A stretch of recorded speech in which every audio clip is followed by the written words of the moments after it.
Hello, Wilmington. Much has been written and discussed about the discretionary funds managed and allocated by council, the mayor, and the treasurer's office.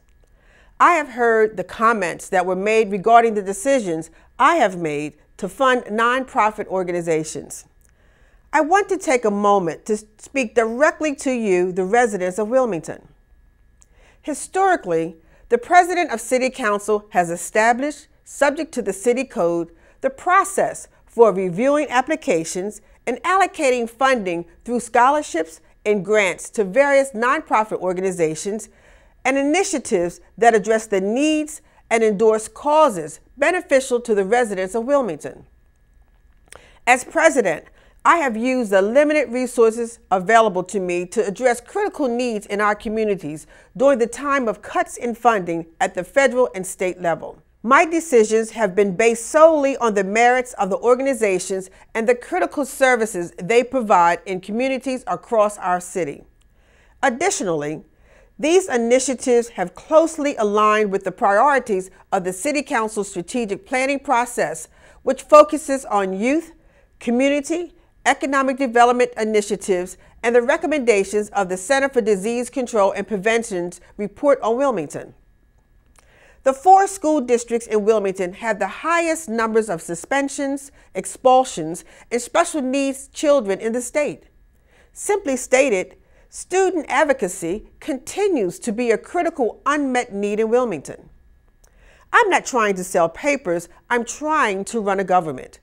But unfortunately, much of the coverage of Council's grant funding has not focused on the merits of the programs supported or the services they provide to Wilmington residents.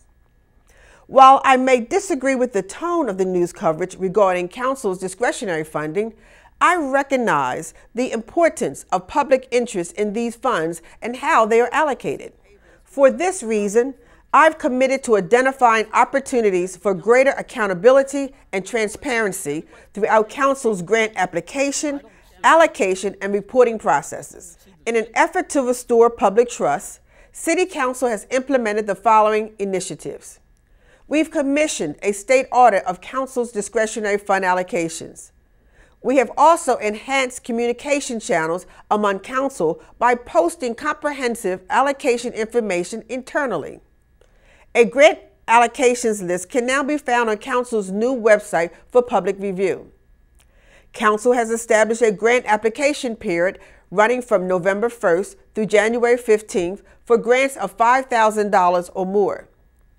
A review panel has been formed for funding applications and requests, adding an additional layer of review to the process.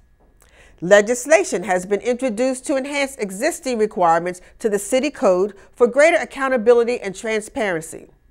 This includes all grant funding awarded by the Office of the Mayor, City Council, or the City Treasurer.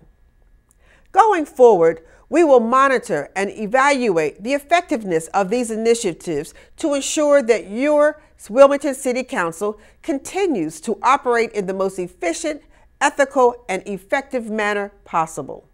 I have released several statements, given many interviews, and devoted countless staff hours and resources to this issue. We have to focus on moving Wilmington forward.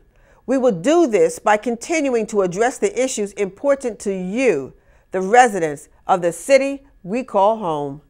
I'm Hanifa Shabazz, your president of Wilmington City Council. Have a great week, Wilmington.